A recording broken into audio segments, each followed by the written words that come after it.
Hey everybody, Josh here. And I felt that in today's episode, when we were talking to director David F. Mendez, that I didn't give him enough time to put out his social media accounts. So make sure you follow him on Facebook at Silent Flight Media and follow him on YouTube at Silent Flight Media. It's easy to, when they have the names the same, it's easy. Silent Flight Media. You can also check out his podcast, which is Film Noobs. That's Noobs. Film Noobs, not nudes. And I completely forgot to bring that up during the podcast. So thanks again, David, the director of Lowriders versus Zombies from Space and Sacred Mask and many other things. You'll hear from him on today's podcast. And always don't forget, you can call us at 786-763-2278. Give us your opinion. Let us know what's up. Give us some ideas from what you want to hear here on Cast the Pod. All right, until next time, I'm Josh. Once again, big shout out to David F. Mendez. Thank you for letting us interview you here on Cast the Pod, and we appreciate it. Club 3P, there's a big surprise coming to y'all. No, it's already in the Patreon. You'll see it by now. All right, so until next time, here we go. All right. This week on Cast the Pod, Lowriders versus Zombies from Space. We've got a special guest. We'll get to him in a second. But as always, it's me, Josh. Cobweb in the house, baby. And Deb. So today we have a special guest on here. Not only are we going to talk about the movie Lowriders versus Zombies from Space, we've got the director. I'm assuming also the writer. Is that correct, David? Yes. Writer, director, sound production, producer, gaffer, driver, everything. Anything that can be done in a movie. Director David F. Mendez. I had this whole spiel that I was going to say, David. Writer, director, soon to be doctor. I understand. Yeah. Oh, most important, fluffer. Wait, whoa. Okay. We getting. Okay, we need to hit the intro now. Oh, shit. Warning. This podcast is about the horror genre, specifically horror films. As most horror movies are filled with coarse language, violence and/or gore, the topics and language of the cast of the pod will also reflect the genre. If you have any issues with the aforementioned warnings, please press stop. However, if you have no issue with adult language, movie violence, or the accoutrement that accompanies horror films, please feel free to continue. You have been warned. All right, once again, this is the Cast the Pod podcast. You can find us on all social medias at Cast the Pod. If you want to hit up Cobweb, you can hit him up at Cobweb411 on IG. And on podcasts, they normally wait till the end, but I think that's kind of weird. David F. Mendez, you want to go ahead and give out your socials? Well, I mainly use the company's socials, which is Silent Flight Media. You can find us, Silent Flight Media, on Instagram, Facebook. I think we're trying to get our ex back. Maybe, I don't know. And I believe somewhere out there's a fake, OnlyFans page for Silent Flight Media. We gotta raise film money, so we're out there. But no, honestly, just on Instagram and Facebook. That's really where you could find us. Awesome. Silent Flight Media. Yep. And I just realized something the other day.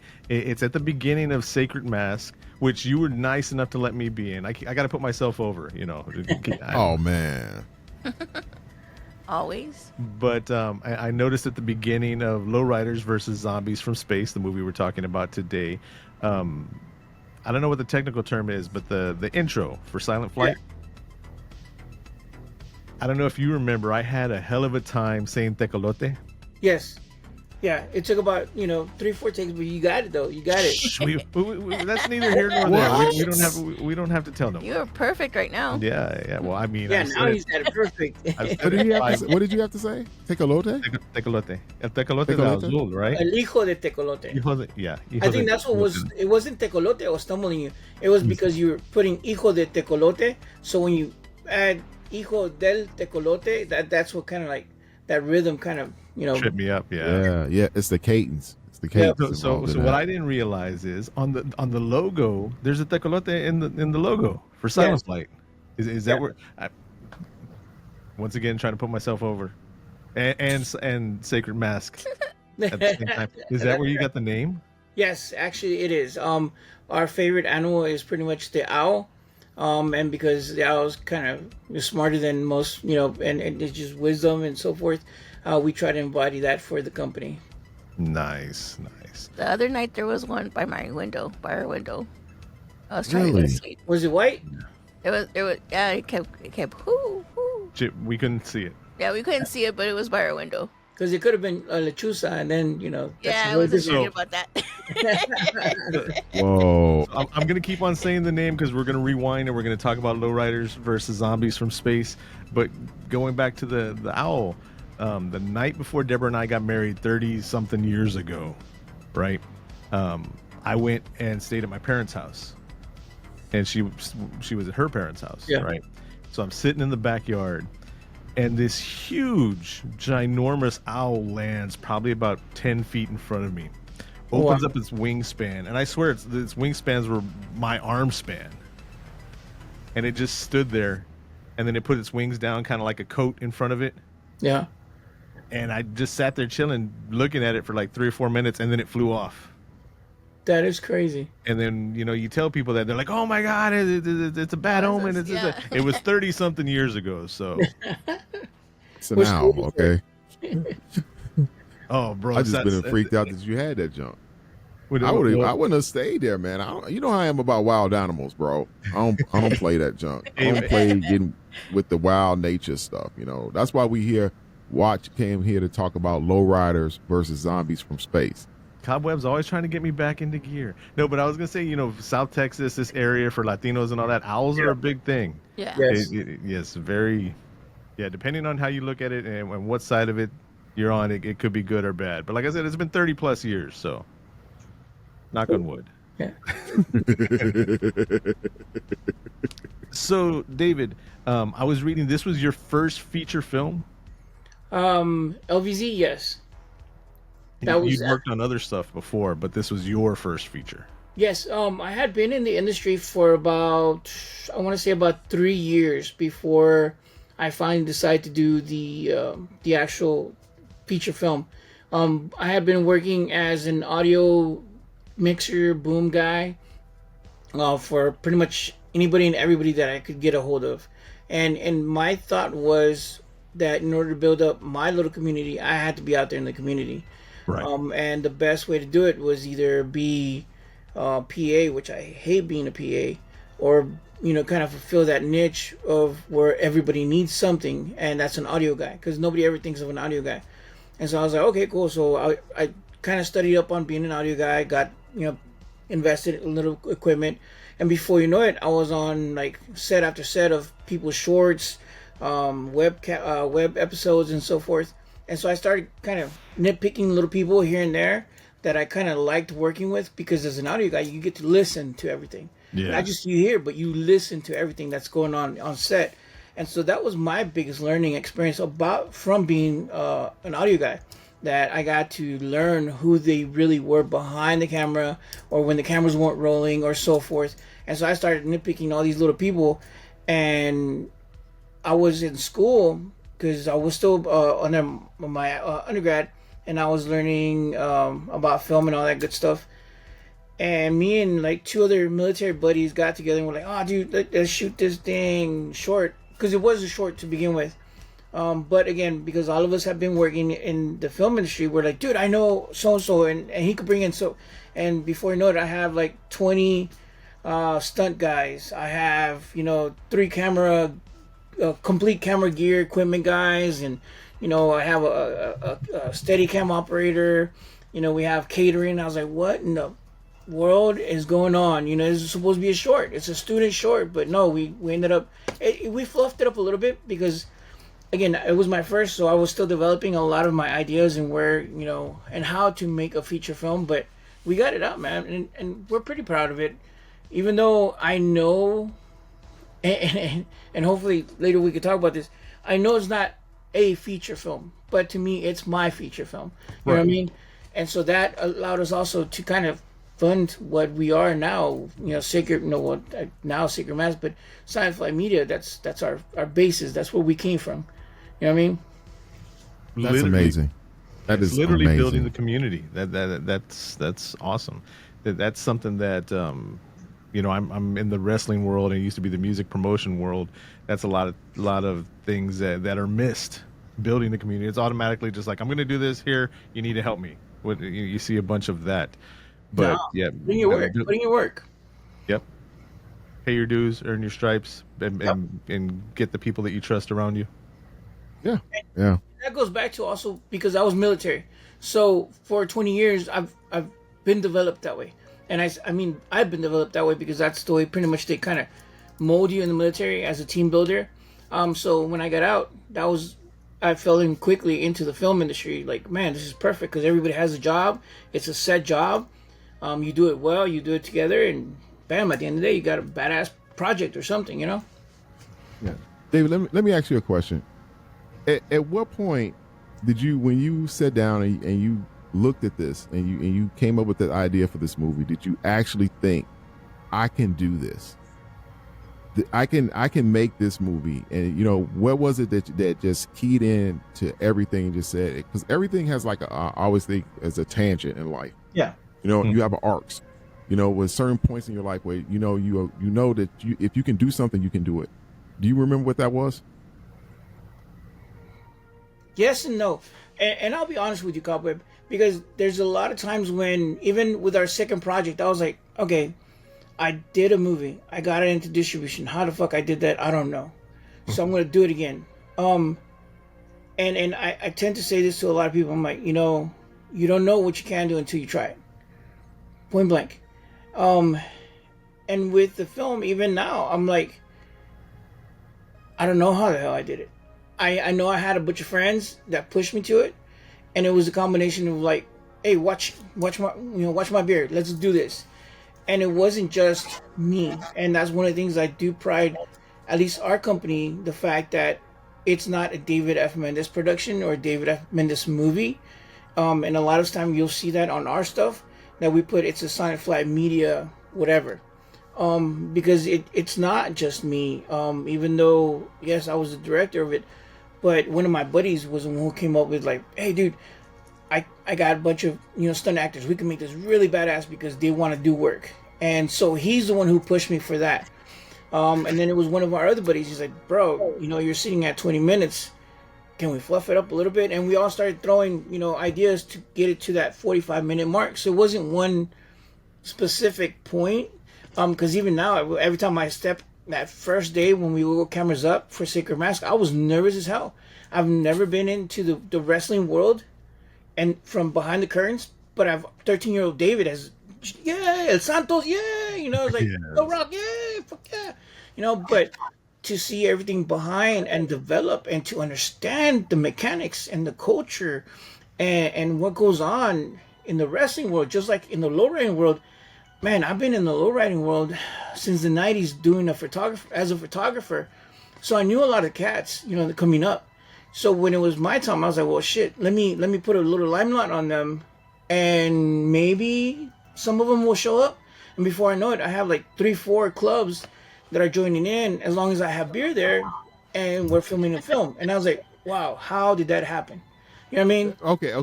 Wait a minute. Go for it. Uh-oh. Did you have you owned a lowrider, correct? No.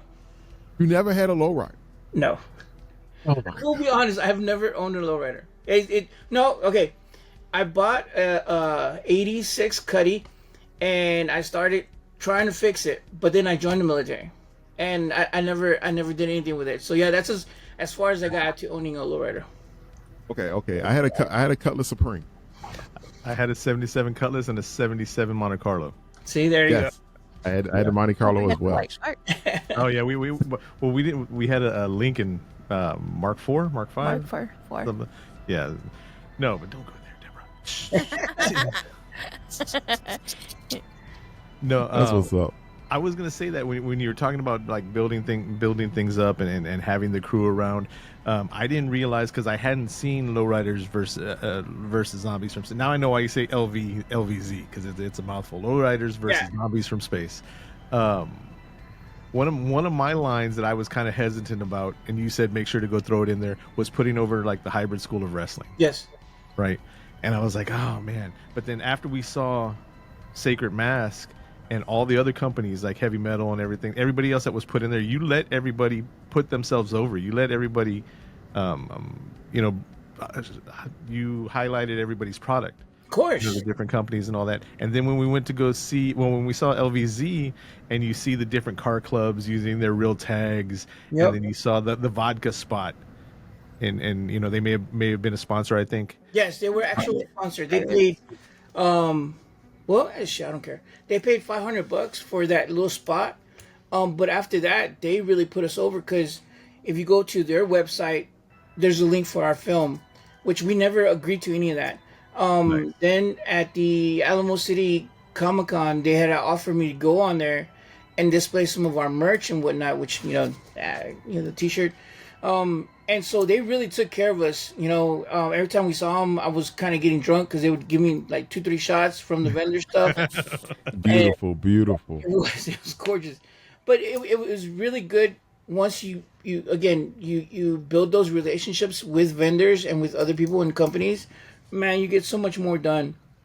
And you, Josh, you're right. With hybrid, Chris not only opened his doors to the gym, but he opened the doors to all his students. He opened the doors to himself, to you, to anything that was available and not available, whatever. He was more than willing to put us over and say, here, let's make this film. But again, that comes from putting in that little work of like, hey, yes, okay, cool. We're not just here to film a film and then forget you or whatever. Because if you see the movie, his branding is everywhere where I can.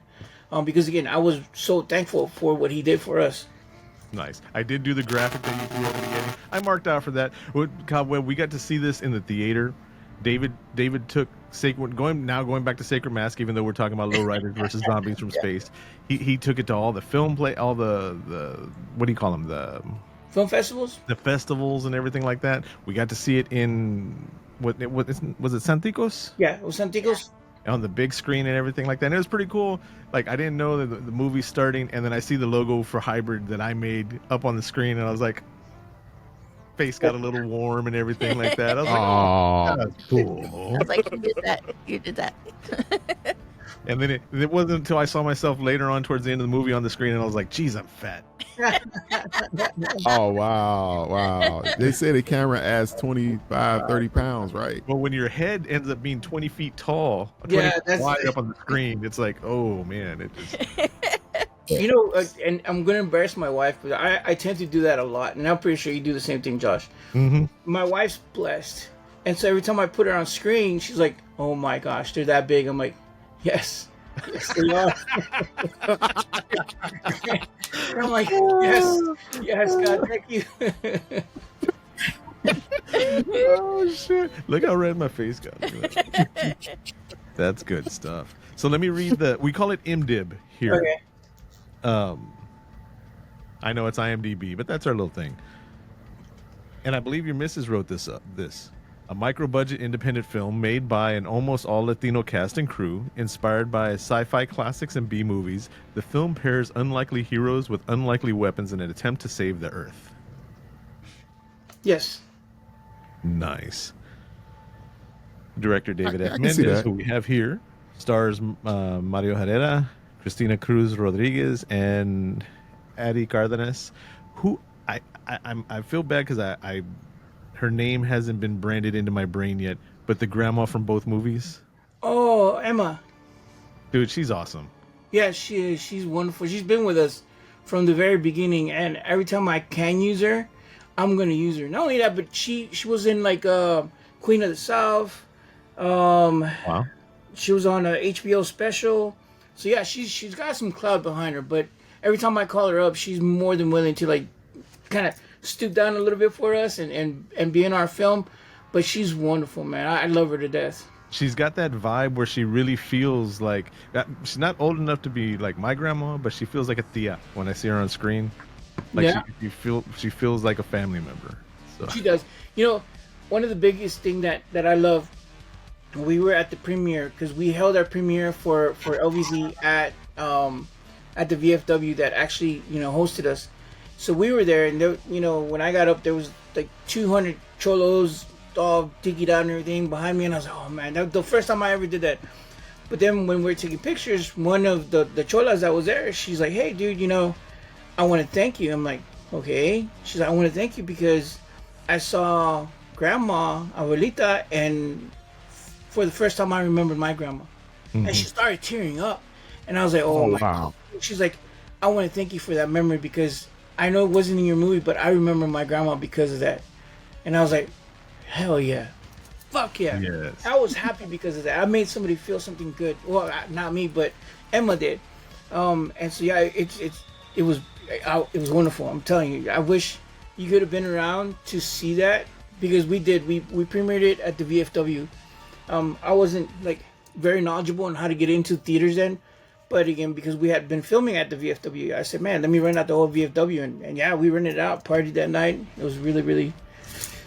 Did you ever have it at the drive-in? Because I could have sworn I saw it on the marquee before they right there off of Roosevelt. It might have because I lost track of where we were playing it, and a couple of the Lowriders were asking me to play it, and I was like, I don't care. I know the biggest ones I do remember. I know we opened in LA, we opened up in Italy, and like 2 other places. But those, my proudest thing is that we actually opened in Italy, the Trash Can Cinema. We were one of the day premiere festival sweethearts or whatever, and so I was happy about that. You should be. You should be happy about that. That's pretty remarkable. I'm not going to even front. That's a far reach. That is a far reach, my friend. It is, especially because, and I kid about this, and I shouldn't, but people, the one thing about LVZ that I kid around a lot about, so I know I shouldn't kid around, and people take this the wrong way. I always say it's my little redhead stepchild that got away from me, because for such a short film that we developed out of nowhere, a bunch of friends wanting to get together, make a film, and see if we could make a film. It went very far. It went, again, Italy. It opened there in LA and so forth. They got distribution right off the back, and we're like, what in the hell is wrong with this film? Because we didn't think it was the Hollywood blockbuster type film. But then after a while, we're like, man, dude, it's a film. And we made it with a lot of love and a lot of care for, 1, our culture, 2, the San Antonio community, and 3, the fact that we challenged ourselves. And I think because we did it all that and we really tried our hardest, it came through. And a lot of people kind of have followed it, where it has a weird little cult following. Because my distributor's like, dude, you're still getting revenue checks 5 years after for a independent film that has no real marketing. That's kudos to you. And I'm like, well, yeah, I'm still surprised because of that. Yeah, you should be. I mean, I don't understand what. I understand you might like, oh, I'm still surprised, but come on, bro. Let's be honest, bruh. It's Lowriders versus zombies from space. I've brought it up. Come on. I guess brought it because up. if I could redo it, I would. I would add more blood, more zombies, but our budget was like almost nothing. We had enough for 2, 3, 12 packs of beer for the guys, and we all pitched in for brisket. You know what I mean? So Brisket and beer. Nice. couple joints here and Nice. there. Nice. It's funny because when we started, when you were doing Sacred Mask, even before you let me into it, just when you were there at Hybrid and Paige was training and everything like that, I'd tell people, oh yeah, he's got this movie called Lowriders versus Zombies from Space, blah blah blah. And then a bunch of people that I know were like, oh yeah, well, I saw that. Well, he's got that scene when he's going down Guadalupe, or there's the Cheech and Chong's at the end. Yeah. And, and then a couple of people were like, man, like talking trash about the movie, but they had seen it like 3 or 4 times Yeah. already. and it's like it's like you've seen it, you know it, you're telling me scenes of it, Yeah. The movie's doing its job, you know. Yep. And it's not traffic shots, but I don't know what it's called, but the scenes going down Guadalupe, showing all the neighborhood and all that. Yeah. Me and Deborah, because I used to work right off of Guadalupe, right there by Lanier. Okay. Yeah. I grew up around that area. Yeah. Yeah. And so me and Deborah were like, hey, there's that. Look, there's the back parking lot right around the back. It's not there no more now that they built that other building across from the Veladora, you know. So you do remember that back parking lot? Yes. Ah, okay. I had to guard back there sometimes. Hmm. Yeah. We'll go with that. Yeah. Hey, they've been warned. Yes. Oh, Hey, man. Cobweb, seeing this movie, you got a chance to see a lot of San Antonio. Yeah, our neighborhood and a lot of San Antonio just. But you know what? Well, then you guys live in a very beautiful town. I'm not going to even front. That was some very nice area that was around there. You know, it just felt like really cool and stuff. Like, I just don't understand what old girl's mom was tripping about. She was Wait. like really wigging me out, like for real. I don't understand it. I don't understand why she was wigging out on her daughter or something like that. I don't understand. Okay. You guys got to explain this to me right now. I don't understand. It's a culture thing or something. I don't I was understand. going to say, no Yes. offense to It is a anybody, but that's a Latino mom. Like, that was my mom. Yeah. What in the world? And that's one of the things that I got told a lot, that because it's very niched, a lot of people have a bad reception for it, because they don't understand the culture part. But yeah, and I wanted to reflect the fact that in the Latino culture, there's a big separation between the first gens from most of us that are now here. And I don't, even though I'm a first gen, like born here in the States, there's a big difference between my mom, who only speaks Spanish, understands English, but won't speak it.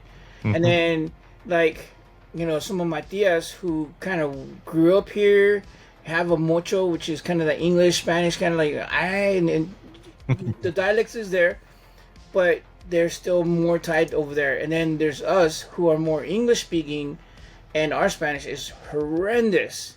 But then the culture clash between the moms, the grandma, the moms, and so forth is like, well, we have to go back to our roots. And we're like, well, why? We weren't taught our roots. But then there's that divide that it wasn't cool at one point to speak Spanish here in Texas. You know what I mean? You would get, you know, in trouble. You would get thrown out of school or whatever. Because Really? Spanish You was do, not. you do it in front of the nuns. They wrap your knuckles with fucking rulers and speaking Spanish. You weren't allowed to speak your language Then what? I don't understand. in South Texas, in the hub of the culture of. And this was not. Really? This was like maybe mid 70s. It was still going on. Our parents' age, bro. Oh yeah, this is the 70s, man. That was still wild west out there. You got to think about that's the 70s. That wasn't nothing. That wasn't no time from nothing. They was still. We talking. But 65 to the 70s, something like that. You got to give. They were still trying to brush it off the concept of what was going on in reality. You know what I'm saying? That goes back to the line in the movie Selena, and Deborah gets tired of hearing me say it, but it hits me right in the middle of my face and in my heart when Abraham's telling Selena, you got to be more Mexican for the Mexicans and more American for the Americans, because if you're not enough of this one, then they're going to tear you up. If you're not enough of that one, they're going to tear you up. And me being the mutt that I am, that hit me. I already knew that we all knew how the movie was going to end, and we knew we were going to be sad that what happened to Selena. But when he said that part, I was like, damn. You know, and one of the things that a lot of people don't realize, especially here in Texas, is the fact that there's another line that you have to remember, that you're Texan. Yes. Because my kids, well, because of my wife and how they grew up, is like, you're Texan. You're not American. You're not Mexican. You're Texan. So that's a whole other idea that you have to like get over. I'm like, man, dude, can I just be human? You know what I'm saying? Right. I've said this on pod, but you don't know how heartbroken I was when I found out my dad was born in Oklahoma. I'm like, what? Get out of Man. I was in their house telling him to get out of his house. I'm like, get out of here. Like, get out of the state. He thought he was second generation. Man.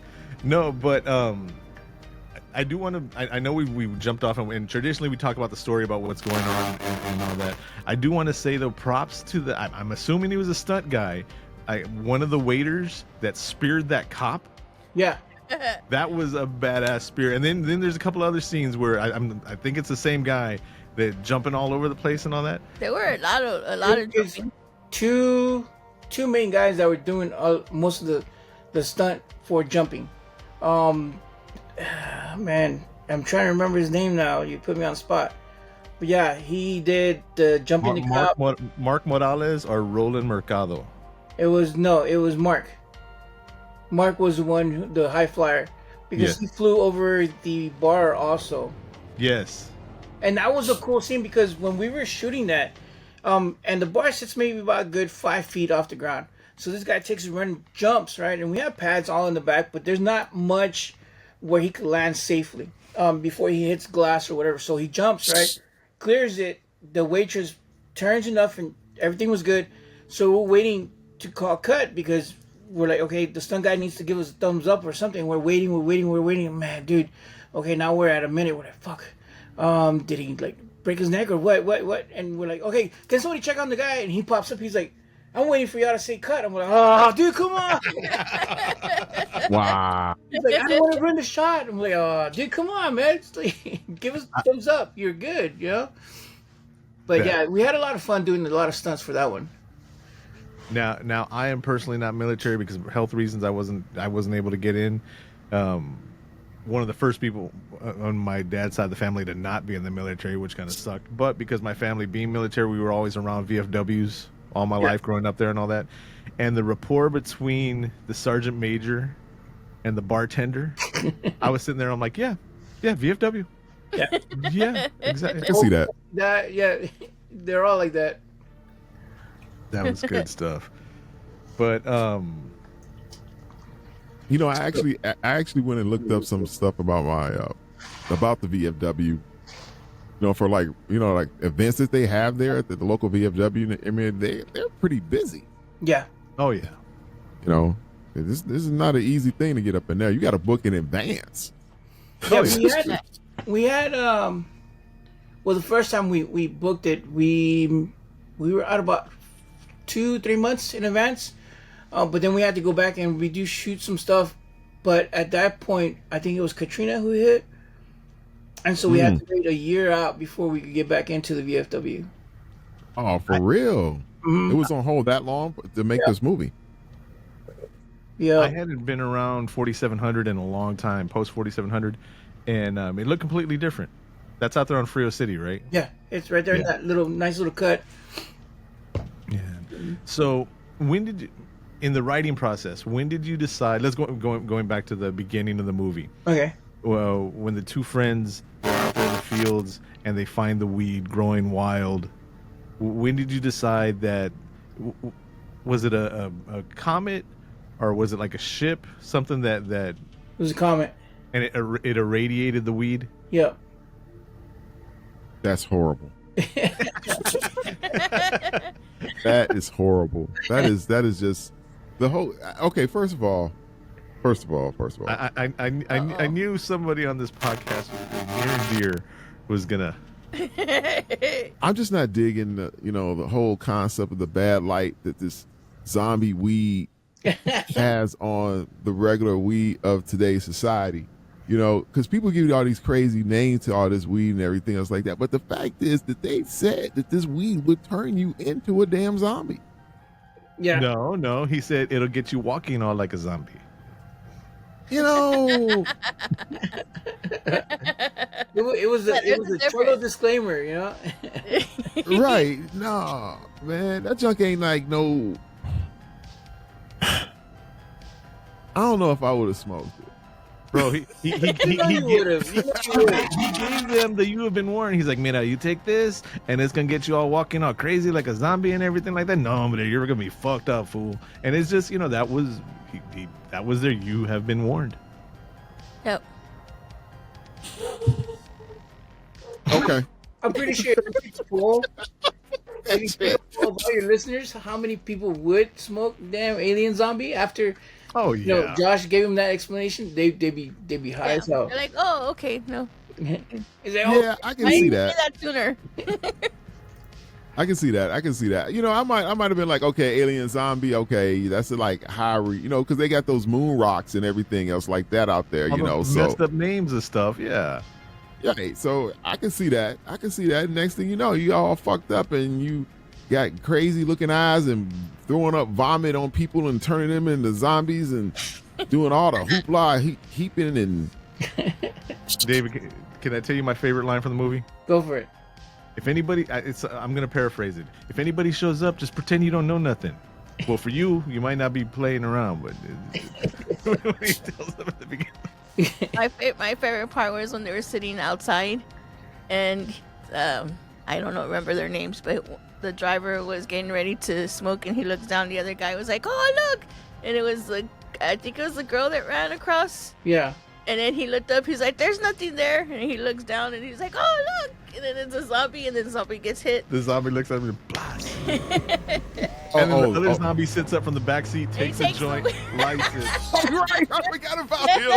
That whole part was my favorite part of the movie. You know, when we were filming that dude sat there patiently waiting for his line, and we kept retaking, and I forgot he was back there too, because we were like, and somebody's like, "Well, why don't you just cut and insert him there?" We're like, "Oh yeah, we could have done that, huh?" But yeah, we had that poor guy sitting in the back of the seat for a good maybe hour, waiting for his line for him like to pop up and take the weed. But that was Oh my god! Oh my god! One of my favorite scenes. One of my favorite scenes was that freaking hallway scene. Okay, that hallway scene fight. That was you got your they with the girls they was handling that shit. Yeah. Yes. Yeah. They were Yes. badass. You're right. Yeah, she was badass. When I flower fell out her hat, out her hair, and she went and picked that motherfucker up. Like, She's like, "Oh, let me get my flower." Zombie got my flower. I think that was one of my favorite lines in the film. To be honest, he's like, "Pinche zombie got my flower," and she goes on like nothing. it was. Oh, that was one of my favorites right there. That right there. Oh my god. I don't remember, but I if you highlighted when it happened or not, but I forgot his name. But the boyfriend, when his head's backwards, right? Oh and he's yeah, laying across the table. Yep. When they came back and she's checking on him, I was like, "Look, his fucking head's backwards with the shirt on." Yeah. Yes, that was good stuff. Oh, the DJ. No, that's the DJ. When the guy that's looking through his phone, out Out of the two friends, Johnny and his friend, Not the one that went to the restroom. yeah, It was the other guy. I think he's Mark. Mark. Yeah. Yeah. He was the one that's a little goofy of the two. Oh my god. Can we let out the spoiler for the end of the movie? I mean, people still need to go see it. They can see it on Tubi. They can see it on. I think it's on Fossum. Did you know about that? It was not on Fossum. Sacred Masters on Fossum, but LVZ's on Amazon, on Tubi, on Apple. I want to say Roku has it, but that's On pretty much it. IMDb says you can rent it or buy it on Prime. Yeah. Yeah, well, Amazon. My bad. Good stuff. And I think somebody pirated it a while back ago. They pirated it on YouTube, so it might be still on there. I know I flagged them for it, but yeah, hey, it's out there. Okay. I have questions. Go for it. Okay. One, the about the hat that the guys were wearing. Is that like common in San Antonio? That brim, like to wear that type of style hat that the guys were wearing in the movie, like the older guys. The Cholos, yeah. Yeah. The Cholos, that's it. Okay. Yeah. I just wanted to make sure. I didn't know. Okay. Now, the second question I want to understand is, what was the significance of kicking their asses with the San Antonio sign? What is that like? That's, I don't know what it's officially called, but that's the tag that you have in the back of your lowrider. Yeah. You're showing your car club. Yeah. And they're made out of metal. You can swing it, and you're gonna. I mean, it's almost like having a machete way when you think about it. Yeah. Really? Each Okay. one Okay. has their own. And Okay, what, see, I didn't know. I'm not in the lowrider scene. I didn't know that was you could fuck a motherfucker up with the damn San Antonio sign in the back window of your car.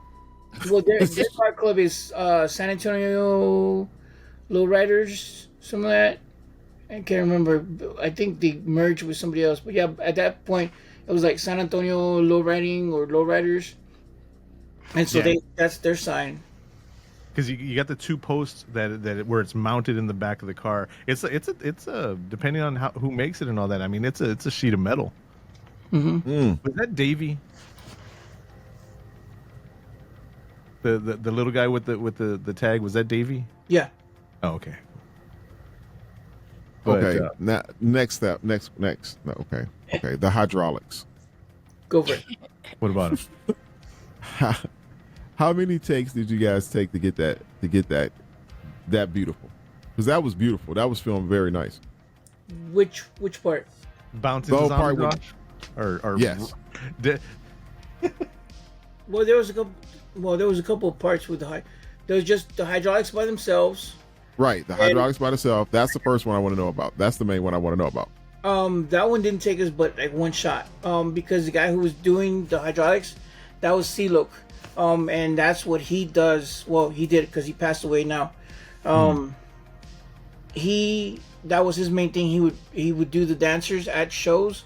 So when I told him, I'm like, hey bro, I want this, that. He's like, okay, well I don't promise you none, but I'll get you close to that. And sure enough, he started hitting the switches, and we rolled the cameras. I was like, oh shit, that's perfect, bro. He's like, you want another take, bro? I could do another take. I got enough juice in there. I'm like, nah, sure, why not?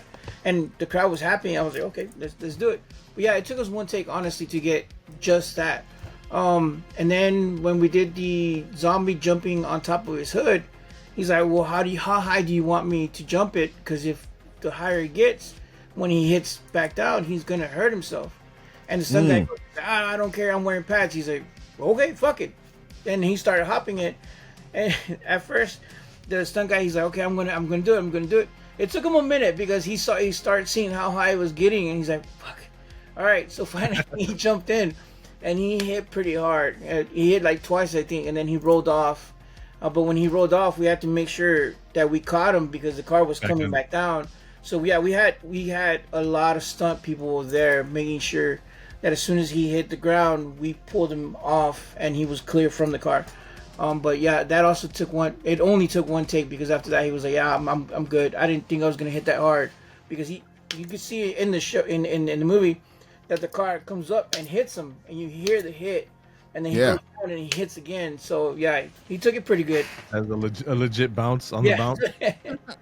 I noticed at the end credits when it says, no animals or whatever, or Lowriders hurt except for Silok's car. Is that what you were talking about? Yes. Because at the end of it, Silok's hood had a big old indentation in his. I saw that. He had a frame for a good minute. I was like, dude, this is like, in that movie, he was like, oh, this bumper belonged to the bus of Selena. Now you can see like, this hood. Good shit. Oh man, I did also notice, rest in peace, Silok. It said Lowrider Wrangler, Silok. Yes. Yes. That's a good credit to have. Yeah. He was one of the bigger. It was him. Like three guys passed away since we filmed the film. But yeah, it was about three of them that really helped me and supported by getting a lot of these clubs like in, because I was doing photography for them, but to get them to be there instead of going down military cruising was another thing. And I think we filmed that on a Friday, so they were giving everybody a call and be like, hey dude, just be here, or if not, I'm gonna fuck you up or whatever. And they were there. Yeah. Good stuff. Oh no, man, that's a good way. It was a good way to represent. Because I think that if I was in a club like that was, it's a documentary of your culture, and things like that are time capsules. You got people all the way, like you said, out there in Italy, learning about lowriders and you people, how you live in San Antonio and stuff like that. What shapes your fabric of reality. It's a great perspective. I commend you on it big time, my friend. Oh, thank you. Well, have you seen like in Japan? the lowrider culture that's over there. That dude, It's I wish crazy. I could go film like part 2 in Japan. That'd be badass. I was gonna ask you that if there was gonna be a part 2. We've been talking about it. Because it has a lot of the premise has a lot of good feet where we could take it. We've played around with several actually part 2s. One of which we were gonna do, and I don't mind if this gets out. We were gonna do different cultures, and the next one was gonna be drag queens versus lowriders from space. Or Yeah. is it? Oh Lord. Yeah. Oh yeah, it was drag queens versus zombies from space. That was the second iteration of the zombies from space kind of world that we were going to create. But stuff's happened, and people just kind of like fall off, and you're after a while you're like, okay, well, let me take it back to the LVZ part because I think that culture is still good. And not to let too much of a spoiler out, like that's why we brought up where you can see the movie and all that. And you said at the beginning that it was a short, and then it to use your words, it fluffed up into the past the 45 minutes and everything. Yeah. And I was kind of wondering why. And Deborah, when this happened, Deborah was fucking rolling. I had already seen it a couple of times, and she hadn't seen it yet.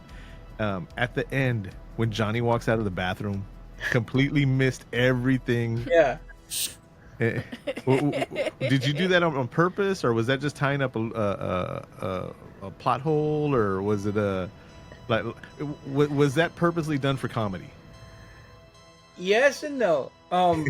So, Was he really in the restroom? It was funny because we were laughing at certain stuff, and we're like, this scene, Deborah popped big time when Paige popped out. She's like, hey, I didn't know Paige was in this movie. And then and I loved her run. yes, she was running like Red from Friday.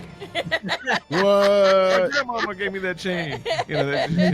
But yeah, when he popped out at the end, she's like, oh my god, I forgot about him. He missed everything. He's in the bathroom. And I'm like, it was funny. It was a big reaction. all right.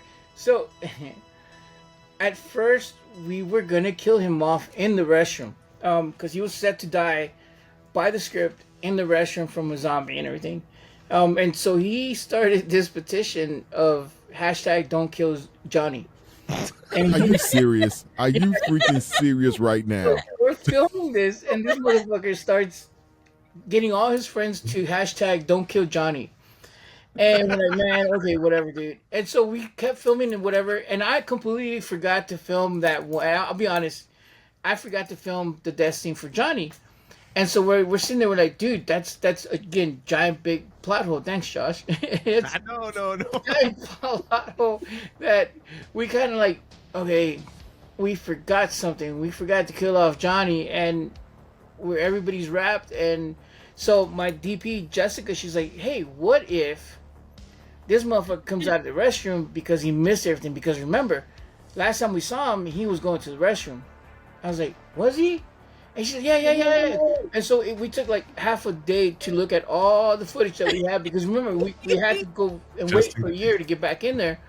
And so we're going through all our footage, and I'm like, oh shit, she's right. Okay, what's the best way? And she's like, well, what if he just comes out and nobody's there, and that's it? I'm like, that's not funny, Jessica. She says, no, it's funny. You gotta trust me. It's funny because She was right. She was right. Yeah, know. it was hilarious. Let me film it, and then if you don't like it, fine, but you at least have it. I'm like, fine, let's just film it. And she goes with him, and she films it, brings it back. I'm okay, whatever. I'm editing, and I'm like, man, that is a big plot hole because we never see Johnny. What happened to Johnny? And then I remember Jessica shot that one scene. I was like, okay, well, let me put it in there at the end. And I was like, huh? And she's right. It's funny shit. It's funny as shit. That's what I'm talking about. So yeah, it again, it's that collaborative moment where everybody puts in, and because where the film was originally from where I said it, again, a short to where we ended up at the end, it completely changed. And there was still so much more that we wanted to shoot, but because money or scheduling problems, we weren't able to. But we said, okay, well, we have this. It's good, and we'll run with it. I can tell you one thing: you did not have a shortage of lowriders. No. Did not. I love this quote that you have on IMDb. It says, "It's not what I can't do, but what I haven't tried." Yes. That's badass. Because it's true. Again, and I tell even my students, I tell them, I'm like, dude, look, the worst anybody could ever tell you is no. Whether it's like, fuck off, no, go to hell, whatever, it's still a form of no. And you won't know unless you try it. And you don't know your limits unless you try it. You know what I mean? So unless you're doing something, unless you're physically pushing yourself to do something, trying something new, discovering what you can and can't do, how else are you going to know? How are you going to grow? You know what I mean? It wasn't until we made LVZ that now we can make Sacred Mask. And after Sacred Mask, we took on a different one. And so we've been taking big strides, big steps after each film because, again, we tried it, we learned it. We said, nah, yeah, we're never going to do that again. It's kind of like when you get stupid shit-faced drunk. The next day you're like, oh, I'll never drink again. But then the next weekend you're out there like, let me see if I can surpass that. Yeah, right. No, I understand that. Let me get there in a different way. Yeah, I go liquor first. Yeah, I got a bottle of brown liquor upstairs in my freezer right now doing the exact same thing. Nice. So tying in, I mean, there's the fact that this is a horror movie. There's the fact that you're from here in San Antonio. There's the fact that the wrestling connection and you let me be in your movie and everything like that. Here's another one I want to tie Cobweb into. Cobweb. I was going through David's credits right before we started doing this. Did you know he was a what's the proper term? Sound engineer, the sound guy, sound mixer, the mixer for Mexican Gangster 2 Venganza. Yeah. Let me check my Palm Pilot and see if I've got that. One of your favorite actors is in that movie. I'm looking. I'm scrolling. No, I have no idea. I have no idea. That's one of your favorite actors' movies. Who? Damien Chapa. Miklo from Blood In, Blood Out. Are you serious? Yeah. He's doing his own films. And as a matter of fact, I got called by another good friend of mine. She's like, hey, dude, they're looking for an audio guy because their audio guy kind of quit on them right now. I'm like, sure, whatever. I didn't even ask for pay. I was like, sure, I'll jump in for a day, you know. And she's like, you're not going to regret it. I'm like, okay, whatever. I got you. I got your back. So I showed up and everything. And I saw him like, wait, that can't be. And I took a second look. I'm like, oh, fuck yeah, Miklo. Fuck yeah. All right, cool. And they're like, oh, can we offer you this much? I'm like, yeah, sure, whatever. It's like way under what I normally charge. But I didn't care. I wanted to be on his movie. So I was like, fuck yeah, get to be a sound guy for Miklo. So I'm like, hell yeah. Really? He's a really, really good actor. He's, I want to say prolific because now he's making films on his own. Him and his DP, I can't remember. It's a French guy, but yeah, they're kicking him out left and right. See, this is the thing. This independent filming thing, you know, that you guys are in, to me is so foreign, and sometimes it's so remarkable to me when you catch something that's really good, you know, because the way that, you know, the major companies and stuff like that, they suppress the smaller companies and don't give you the shot, and you know, it makes it harder for you to get your film in certain areas and stuff like that. And streaming does help, you know, but you don't get the royalties that you would normally get from off of that from certain situations and stuff like that, because they screw you over in that way too, you know.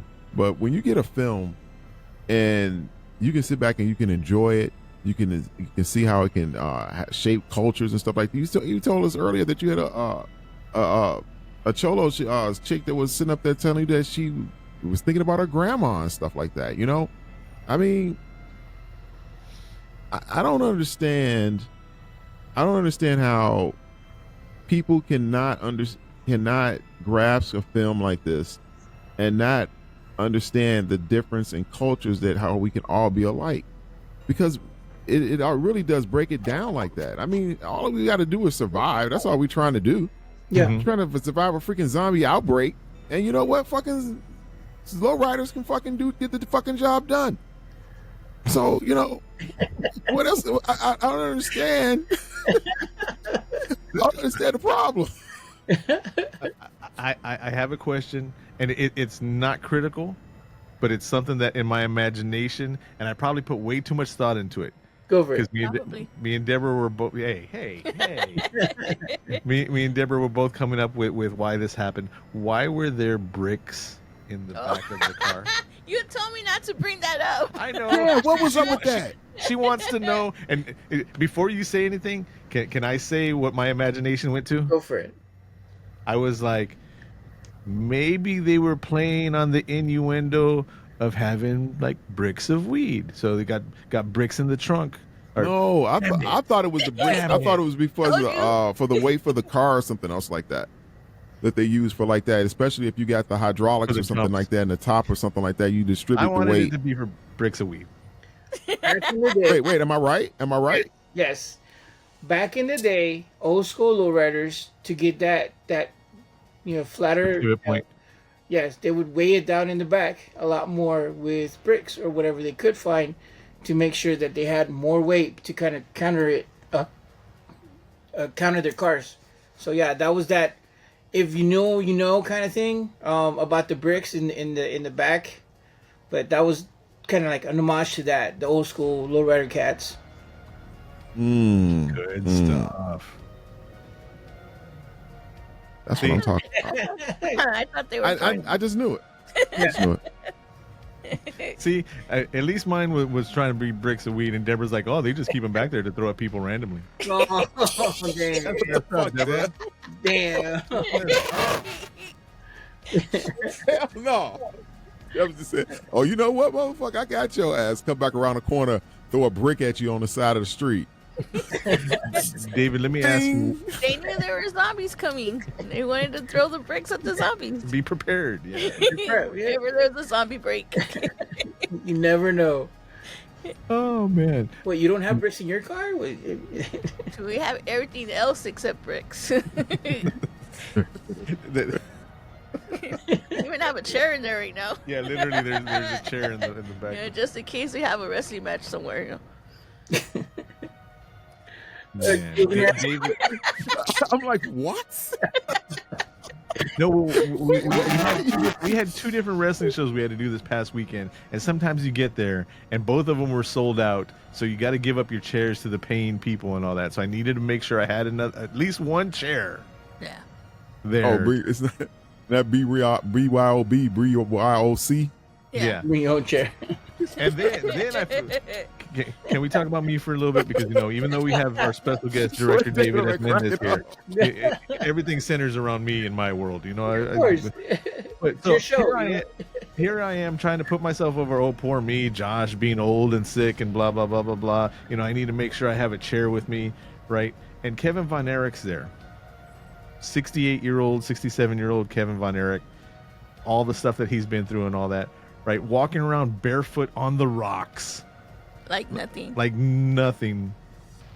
Right? And I'm all like, man, I don't got nowhere to sit down. This man sits down, straight down, cross-leg style. And he's sitting there. And I'm like, okay. So I go to sit down. And then I'm trying to get back up, like, off the ground. And he does a back roll, not a wrestling roll, like a yoga type whatever roll, and just stands up, didn't even put his hands on the ground or anything like that. I'm like, all right, I'm going to shut up now. It's Kevin Von Erich, bro. Yeah. Hey, last man standing. But still. David, what is up next for Silent Flight? Can I ask? Yeah, you can ask anything. I'm not going to answer, but you can ask anything. I was thinking that right now. You can ask whatever you want. He must be a married man. He must be a married man. All right, so we're in post-production. We just finished, as a matter of fact, almost a year ago, we finished Bellator. It's almost, it's a faith-based, I don't want to say Christian, it's a faith-based movie about a young woman coming of age, and as she's coming of age, she discovers she has the sight to be able to see spiritual world. And so we're working on that post-production. It's taking us a little bit longer, mainly because all the VFX that went into that film. But it was an undertaking, because we shot it in 19 days, about 40 cast members. I want to say about 25 locations. But the worst thing was that we kind of did it a lot at night and in these big locations like the Masonic Lodge, and in the middle of summer there's no AC unless you pay for it, so it's hot as hell.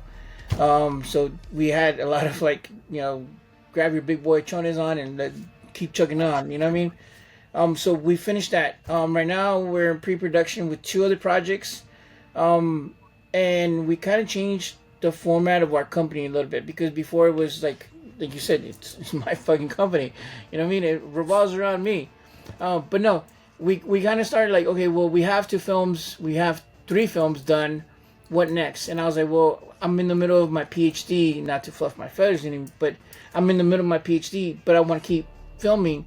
And so I opened it up to some of our actors, producers, people that we worked with within the company. And so 2 of the actors, they're like, well, we have stories that we want to do. And so they pitched and they got approved. So now they're developing their stories with us. They gave us their stories. I'm working with one of them to kind of flesh it out into a script. AJ, which has been with us for a good minute, not since the beginning, but he's been with us for a minute. He's another accomplished screenwriter. So he's working with one of the other actors to flesh out his story into a script. So hopefully by July we'll be shooting again. So Oh, nice.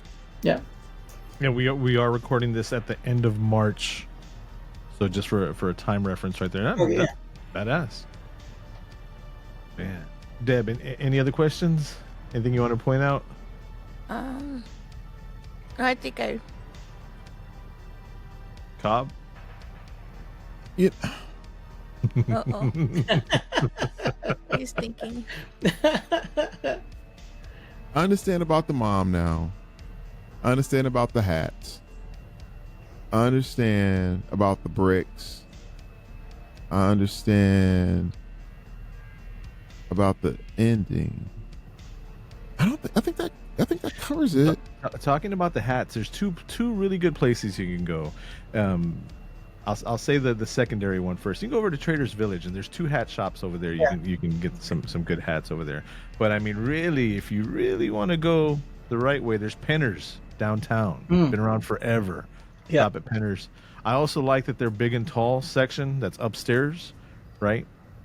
Put me in a 2X instead of the 3 or 4 I normally wear. So shout out to Penner's. Jaime over there. Mendez also has a really, really good selection of Stacey Adams. Yes, they're pretty. Yes. You know, this is what I love about this movie, because you know what, this what you did for me, David, with this is because I'm in Chicago and Josh is out there in San Antonio. Yeah. And it's like we haven't really been able to be in the same room or doing this whole process that we've been doing, this Cast of the Pod thing. So that gave me like a shot of like exactly what their world is like out there. What is their neighborhood looks like, and all that type of stuff like that. When you tell me, yeah, this is where we live at, Cobweb, I'm like, oh shit, okay. Yeah. Now I can vision this shit that's in my mind that they be saying, and I can put like some reference to it, man. Yeah, literally down the street from us. Yeah. And then we deal with that. We deal with the lowriders. We deal with weed constantly all over the place, and zombies. Yep. Everywhere. Especially on the weekends. Especially down Guadalupe, you got zombies. Right. And bricks in the middle of the road. Yeah. You got to watch for those flying bricks, And them killer CDs. At the beginning of Guadalupe, closer to where the bus terminal is at, the new shiny bright looks like a UFO bus terminal. That's where the zombies come from. Tons of zombies right over there. You think we're playing, but I have a funny Guadalupe story. I used to work right off of Guadalupe. Now, if you're from here, that sounds hilarious. Oh, Josh worked off of Guadalupe. What corner were you at? What corner was you at? That's the You story. weren't out there sashaying, was he? I worked out there for years, and I would leave at night and stuff like that. And then one day I called my boss. I'm like, hey, I'm passing my house. Can I pick up Deborah, drop off the vehicle, and then leave in my vehicle because I got to go out of town? He's like, yeah, no problem. Right? So I go and drop off the vehicle, turning off onto Guadalupe, and there is like a 6'5" prostitute. And they That's what I'm gonna say. Just before you say it, I thought the window was up. This was like 15, 20 years ago, probably about 20 years ago. So you get the context of what I'm saying. They are like 6'5" and not very clean shaven either. And Deborah, as we're driving, Deborah goes, "Oh my God, that's a man!"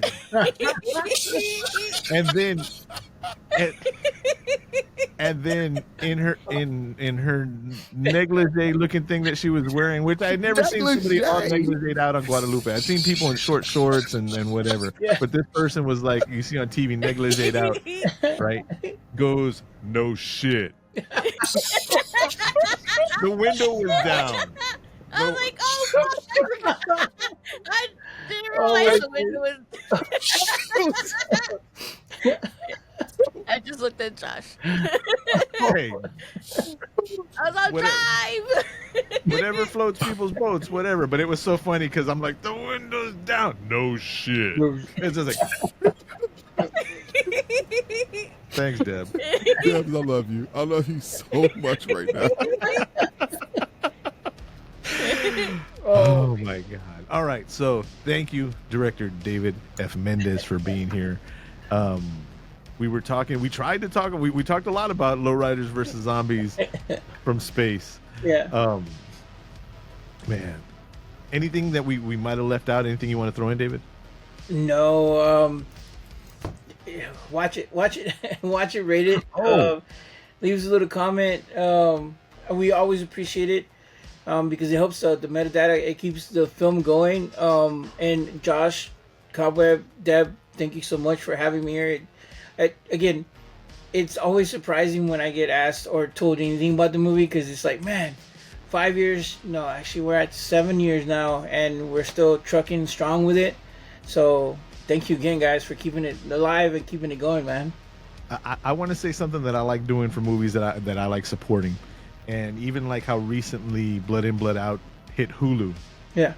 Right. I don't know if you can say something like that since this is your film. I don't know what I'm about to say. I don't know if you can say, I don't know if you have something contractual with the streamers or anything like that. But to support films like this, watch them. Watch them. You can watch it on Tubi. You can watch it on Amazon. Throw a couple of bucks and then buy it. You'll have it digitally forever. But what I like doing is, and like I said, yeah, there you go. There's the DVD. Well, that's the distribution copy. Are they available to purchase? Through them. Nice. That's them, but that's our copy. I don't know if you can see it. Yeah, that's. Where can we get that at? Through me. Nice. We'll throw up all your links and all that. Yeah. Something else you can do when you leave the house, put it on Tubi. Let the movie stream. You need some sound in the background. I know in Texas we're big on letting fans go in or the AC going so you can have it at night. Let the movie play at night. Let the numbers hit. Let them roll. Let it show the interaction to the stuff like that. But I like doing stuff like that. It's something easy to do and free. Yeah, you're right, Josh, and I do appreciate that, because a lot of people don't realize that even if you watch it once or twice and you let it play in the background, it does help us a lot. Because it's not, at least with Tubi, it's not how many times it's watched, it's how many commercials are played within that one watch sitting. Because we're the way we get our funding is it's a shared kind of pot. So the more that the Tubi is able to sell commercials during our spot, the better it is. So yeah, if people could just watch it in the background, man, that supports us big time. Let us get those 3 cents an hour, that we get. It makes a big difference. It really does. Good stuff. All right, so I think are we gonna rate the movie? Is it possible to rate? Bro, you got to give it like 10 Lowriders or something, scale or something. I don't know. 10 hops. How many? Yeah, 10 bounces on the thing, and we good. Oh man, did Sergeant Major ever make it home? I don't know. Maybe not. I don't know. That could be a good story to tell. A little short. That would be a sad thing. Johnny's walking out. Sergeant Major accidentally backs into him. Boom. That's Oh we didn't see man, Oh, Hashtag Johnny got it. Johnny got it. There you go. All right, y'all. So until next time, this is the Cast the Pod podcast. We've had director David Mendez on talking about his film Lowriders versus Zombies from Space. Go watch it. Go watch it. Amazon, Tubi, all over the place. Buy the DVDs. You'll have the links where you can hit up David if you want to buy them from him or the distribution copies. And thank you, David, for being here. We appreciate your time. Sorry if we ran a little long, the little tech difficulties at the beginning, but thank you. Thank you. All right. So until next time, I'm Josh. Cobweb in the house, baby. And Deb. Shout out Club 3P. Until next time, everybody, you have been warned.